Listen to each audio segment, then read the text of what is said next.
এদেশের কোনো গায়কের যখন কোনো কিছু চুরি হয়, গায়ক ফেসবুকে স্ট্যাটাস দেয়, থানায় গিয়ে মামলা করে, পাড়া প্রতিবেশীর সাথে আফসোস করে। এদেশের সুদখোরের যখন কোনো কিছু চুরি হয়, সে ফেসবুকে স্ট্যাটাস দেয়, পাড়া প্রতিবেশীর সাথে আফসোস হাই হুতাশা করে, থানায় গিয়ে মামলা করে।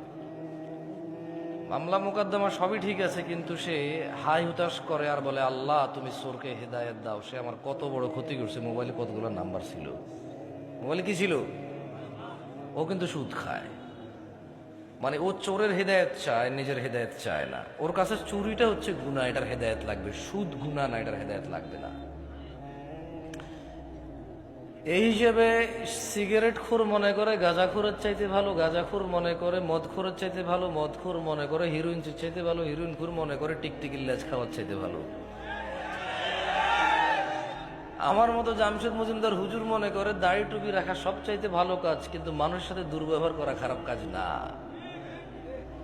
মাইক্রোফোনে এসে আসা লোকগুলো আমরা যখন পরামর্শ দিই মানুষকে, আমরা ভুলে যাই আল্লাহ বলেছে, ইয়া আইয়ুহাল্লাযীনা আমানু, হে তোমরা যারা ঈমান এনেছো, লিমা তাকুল, এমন কথা বলো কেন, মা লা তাফআলুন, যা তোমরা করতে পারবা না নিজেরাই।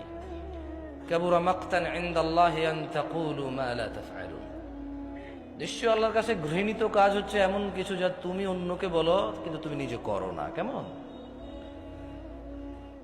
এখানে প্রত্যেকটা রুগী চায় ডাক্তারের হিদায়েত, ডাক্তার চায় যে ম্যাজিস্ট্রেট তার পরীক্ষার নকল ধরেছে তার হিদায়েত, হুজুর চায় মাহফিল কমিটির হিদায়েত কারণ টাকা কম দিছে, মাহফিল কমিটি চায় হুজুরের হিদায়েত, টাকা কন্ট্রাক্ট করা ছাড়া আসতে চাচ্ছে না। কেউ নিজের হিদায়েত চায় না, প্রত্যেক ব্যক্তি অন্যের হিদায়েত নিয়ে এখানে ব্যস্ত। লা হাওলা ওয়ালা কুওয়াতা ইল্লা বিল্লাহিল আলিয়্যিল আযীম। এমত অবস্থায় এখানে মানুষ কিভাবে ভালো হব আমরা, যেখানে আমি সবসময় অন্যের ভালো চাই, নিজের ভালো চাই না। এবং অন্যকে আমি বলি, আমি যে তোমার ভালো চাই এটা তুমি বিশ্বাস করো।